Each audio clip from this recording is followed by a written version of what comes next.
ओम नमः शिवाय। सुनते हैं आगे की कथा। ब्रह्मा जी कहते हैं, देवर्षि, जब नारायण देव जल में शयन करने लगे, उस समय उनकी नाभि से भगवान शंकर के इच्छावश सहसा एक उत्तम कमल प्रकट हुआ, जो बहुत बड़ा था। उसमें असंख्य नालदंड थे। उसकी कांति कनेर के फूल के समान पीले रंग की थी तथा उसकी लंबाई और ऊंचाई भी अनंत योजन थी। वह कमल करोड़ों सूर्यों के समान प्रकाशित हो रहा था। सुंदर होने के साथ ही संपूर्ण तत्वों से युक्त था और अत्यंत अद्भुत, परम रमणीय, दर्शन के योग्य तथा सबसे उत्तम था। तत्पश्चात कल्याणकारी परमेश्वर सांब सदाशिव ने पूर्ववत प्रयत्न करके मुझे अपने दाहिने अंग से उत्पन्न किया। मुने, उन महेश्वर ने मुझे तुरंत ही अपनी माया से मोहित करके नारायण देव के नाभि कमल में डाल दिया और लीलापूर्वक मुझे वहां से प्रकट किया। इस प्रकार उस कमल से पुत्र के रूप में मुझ हिरण्यगर्भ का जन्म हुआ। मेरे 4 मुख हुए और शरीर की कांति लाल हुई। मेरे मस्तक त्रिपुंड की रेखा से अंकित थे। तात भगवान शिव की माया से मोहित होने के कारण मेरी ज्ञान शक्ति इतनी दुर्बल हो रही थी कि मैंने उस कमल के सिवा दूसरे किसी को अपने शरीर का जनक या पिता नहीं जाना। मैं कौन हूँ, कहाँ से आया हूँ, मेरा कार्य क्या है, मैं किसका पुत्र होकर उत्पन्न हुआ हूँ और किसने इस समय मेरा निर्माण किया है। इस प्रकार संशय में पड़े हुए मेरे मन में यह विचार उत्पन्न हुआ, मैं किस लिए मोह में पड़ा हुआ हूँ। जिसने मुझे उत्पन्न किया है उसका पता लगाना तो बहुत सरल है। इस कमल पुष्प का जो पत्र युक्त नाल है, उसका उद्गम स्थान इस जल के भीतर नीचे की ओर है। जिसने मुझे उत्पन्न किया है वह पुरुष भी वही होगा, इसमें संशय नहीं है।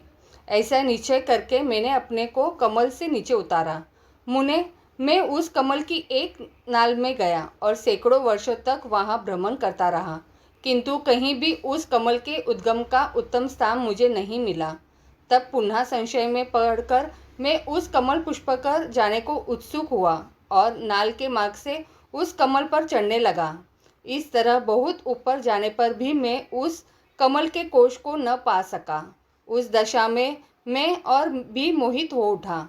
मुने, उस समय भगवान शिव की इच्छा से परम मंगलमय उत्तम आकाशवाणी प्रकट हुई, जो मेरे मोह का विध्वंस करने वाली थी। उस वाणी से कहा। तब उस आकाशवाणी को सुनकर मैंने अपने जन्मदाता पिता का दर्शन करने के लिए उस समय पुनः प्रयत्न पूर्वक 12 वर्षों तक घोर तपस्या की। तब मुझ पर अनुग्रह करने के लिए ही 4 भुजाओं और सुंदर नेत्रों से सुशोभित भगवान विष्णु वहां सहसा प्रकट हो गए। उन परम पुरुष ने अपने हाथों में शंख, चक्र, गदा और पद्म धारण कर रखे थे।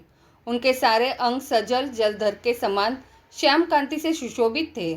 उन परम प्रभु ने सुंदर पीतांबर पहन रखा था। उनके मस्तक आदि अंगों में मुकुट आदि महामूल्यवान आभूषण शोभा पाते थे। उनका मुखारविंद प्रसन्नता से खिला हुआ था। मैं उनकी छवि पर मोहित हो रहा था। वे मुझे करोड़ों कामदेवों के समान मनोहर दिखाई दिए। उनका वह अत्यंत सुंदर रूप देखकर मुझे बड़ा आश्चर्य हुआ। वे सावली और सुनहरी आभा से उद्भासित हो रहे थे। उस समय उन सदसत्वरूप सर्वात्मा 4 भुजा धारण करने वाले महाबाहु नारायण देव को वहां उस रूप में अपने साथ देखकर मुझे बड़ा हर्ष हुआ। तदंतर उन नारायण देव के साथ मेरी बातचीत आरंभ हुई। भगवान शिव की लीला से वहां हम दोनों कुछ विवाद छिड़ गया। इसी समय हम लोगों के बीच में एक महान अग्निस्तंभ प्रकट हुआ। मैंने और श्री विष्णु ने क्रमशः ऊपर और नीचे जाकर उसके आदि अंत का पता लगाने के लिए बड़ा प्रयत्न किया, परंतु हमें कहीं भी उसका और छोर नहीं मिला। मैं थक कर ऊपर से नीचे लौट आया और भगवान विष्णु भी उसी तरह नीचे से ऊपर आकर मुझसे मिले। हम दोनों शिव की माया से मोहित थे। श्री हरि ने मेरे साथ आगे पीछे और अगल बगल से परमेश्वर शिव को प्रणाम किया। फिर वे सोचने लगे, यह क्या वस्तु है, इसके स्वरूप का निर्देश नहीं किया जा सकता, क्योंकि न तो इसका कोई नाम है और न कर्म ही है। लिंग रहित तत्व ही यहाँ लिंग भाव को प्राप्त हो गया है।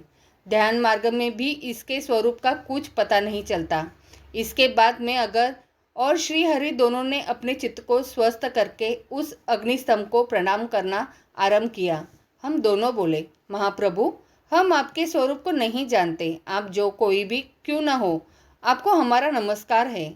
महेशान, आप शीघ्र ही हमें अपने यथार्थ रूप का दर्शन कराइए। मुनि श्रेष्ठ इस प्रकार अहंकार से आविष्ट हुए। हम दोनों ही वहाँ नमस्कार करने लगे। ऐसा करते हुए हमारे 100 वर्ष बीत गए। ब्रह्मा जी कहते हैं, मुनि श्रेष्ठ नारद, इस प्रकार हम दोनों देवता गर्व रहित हो निरंतर प्रणाम करते रहे। हम दोनों के मन में एक ही अभिलाषा थी कि इस ज्योतिर्लिंग के रूप में प्रकट हुए परमेश्वर प्रत्यक्ष दर्शन दे। भगवान शंकर दिनों के प्रतिपालक, अहंकारियों का गर्व चूर्ण करने वाला तथा सबके अविनाशी प्रभु है। वे हम दोनों पर दयालु हो गए। उस समय वहाँ उन सूर श्रेष्ठ से ओम ओम ऐसा शब्द रूप नाद प्रकट हुआ, जो सब स्पष्ट रूप से सुनाई देता था। वह नाद क्लुप्त स्वर में अभिव्यक्त हुआ था। जोर से प्रकट होने वाले उस शब्द के विषय में यह क्या है, ऐसा सोचते हुए समस्त देवताओं के आराध्य भगवान विष्णु मेरे साथ संतुष्ट चित्त से खड़े रहे। वे सर्वथा वैरव भाव से रहित थे। उन्होंने लिंग के दक्षिण भाग में सनातन आदिवर्ण अकार का दर्शन किया, उत्तर भाग में उकार का, मध्य भाग में मकार का और अंत में ओम इस नाद का साक्षात दर्शन एवं अनुभव किया। दक्षिण भाग में प्रकट हुए आदिवर्ण आकार को सूर्यमंडल के समान तेजोमय देखकर जब उन्होंने उत्तर भाग में दृष्टिपात किया, तब वहाँ उकार वर्ण अग्नि के समान दीप्तिशाली दिखाई दिया। मुनिश्रेष्ठ, इसी तरह उन्होंने मध्य भाग में मकार को चंद्रमंडल के समान उज्ज्वल कांति से प्रकाशमान देखा। तदंतर जब उसके ऊपर दृष्टि डाली, तब शुद्ध स्फटिक माणिक ने समान निर्मल प्रभा से युक्त तुरीयातीत अमल निष्कल निरूप द्रव निद्रद अदित्य शून्यमय ब्रह्म और आभ्यंतर के भेद से रहित ब्रह्मांतर से भेद से युक्त जगत के भीतर और बाहर स्वयं ही स्थित आदि मध्य और अंत से रहित आनंद के आदि कारण तथा सबके परम आश्रय सत्य आनंद एवं अमृत स्वरूप पर ब्रह्म का साक्षात्कार किया। उस समय श्री हरि यह सोचने लगे कि यह अग्निस्तंभ यहाँ कहाँ से प्रकट हुआ है। हम दोनों फिर उसकी परीक्षा करें। मैं इस अनुपम अनल स्तंभ के भी नीचे जाऊंगा। ऐसा विचार करते हुए श्री हरि ने वेद और शब्द दोनों के आवेश से युक्त विश्वात्मा शिव का चिंतन किया। तब वहाँ एक ऋषि प्रकट हुए, जो ऋषि समूह के परम सारू रूप माने जाते हैं। उन्हीं ऋषि के द्वारा परमेश्वर श्री विष्णु ने जाना कि इस शब्द ब्रह्म शरीर वाले परम लिंग के रूप में साक्षात परब्रह्म स्वरूप महादेव जी ही है, यहाँ प्रकट हुए हैं। ये चिंता रहित रुद्र है। जहाँ जाकर मन सहित वाणी उसे प्राप्त किए बिना ही लौट आती है। उस परब्रह्म परमात्मा शिव का वाचक एकाक्षर ही है। वे इसके वाच्यार्थ रूप है। वह परम कारण ऋतु सत्य आनंद एवं अमृत स्वरूप परमात्पर परब्रह्म एकाश्रक का वाच्य है। प्रणव के एक अक्षर आकार से जगत के बीजभूत अंड जन्मा भगवान ब्रह्म का बोध होता है। उसके दूसरे एक अक्षर उकार से परम कारण रूप श्री हरि का बोध होता है और तीसरे एक अक्षर मकार से भगवान नील रोहित लोहित शिव का ज्ञान होता है। अकार सृष्टि करता है, उकार मोह में डालने वाला है और मकार नित्य अनुग्रह करने वाला है। मकार बोध्य सर्वव्यापी शिव बीजी है और अकार संज्ञक मुझ ब्रह्मा को बीज कहते हैं। उकार नामधारी श्री हरि योनि है। प्रधान और पुरुष के भी ईश्वर जो महेश्वर है, वे बीजी बीज और योनि भी है। उन्हीं को नाद कहा गया है। बीजी अपनी इच्छा से अपने बीज को अनेक रूपों में विभक्त करके स्थित है। इन बीजी भगवान महेश्वर के लिंग से अकार रूप बीज प्रकट हुआ, जो उकार रूप योनि में स्थापित होकर सब ओर बढ़ने लगा। वह सुवर्णमय अंड के रूप में ही बताने योग्य था। उसका और कोई विशेष लक्षण नहीं लक्षित होता था। वह दिव्य अंड अनेक वर्षों तक जल में ही स्थित रहा। तदंतर 1000 वर्ष के बाद उस अंड के 2 टुकड़े हो गए। जल में स्थित हुआ वह अंड अजन्मा ब्रह्मा जी की उत्पत्ति का स्थान था और साक्षात महेश्वर के आघात से ही फूटकर 2 भागों में बढ़ गया था। उस अवस्था में उसका ऊपर स्थित हुआ सुवर्णमय कपाल बड़ी शोभा पाने लगा। वही दुलोक के रूप में प्रकट हुआ तथा जो उसका दूसरा नीचे वाला कपाल था, वही यह 5 लक्षणों से युक्त पृथ्वी है। उस अंड से चतुर्मुख ब्रह्मा उत्पन्न हुए, जिनकी क संज्ञा है। वे समस्त लोकों के स्रष्टा है। इस प्रकार वे भगवान महेश्वर ही अ, उ और म इन विविध रूपों में वर्णित हुए हैं। इसी अभिप्राय से उन ज्योतिर्लिंग स्वरूप सदाशिव ने ओम ऐसा कहा। यह बात यजुर्वेद के श्रेष्ठ मंत्र कहते हैं। यजुर्वेद के श्रेष्ठ मंत्रों का यह कथन सुनकर ऋचाओं और साम मंत्रों ने भी हमसे आदरपूर्वक कहा, हे हरे, हे ब्रह्मन, यह बात ऐसी ही है। इस तरह देवेश्वर शिव को जानकर श्री हरि ने शक्ति संभूत मंत्रों द्वारा उत्तम एवं महान अभ्युदय से शोभित होने वाले उन महेश्वर देव का स्तवन किया। इसी बीच में मेरे साथ विश्वपालक भगवान विष्णु ने एक और भी अद्भुत एवं सुंदर रूप देखा। मुने वह रूप 5 मुखों और 10 भुजाओं से अलंकृत था। उसकी कांति कपूर के समान गौर थी।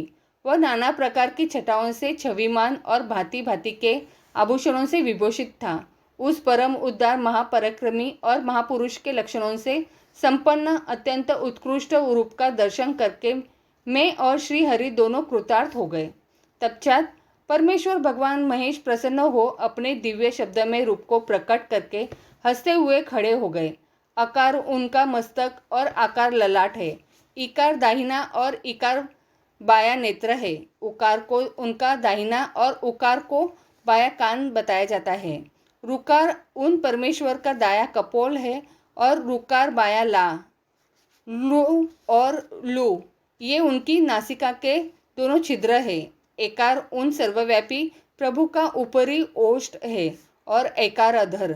ओकार तथा ओकार ये दोनों क्रमशः उनकी ऊपर और नीचे की 2 दंत पंक्तियां हैं। अम और अमहा उन देवादि देव मुशूलधारी शिव के दोनों तालु है।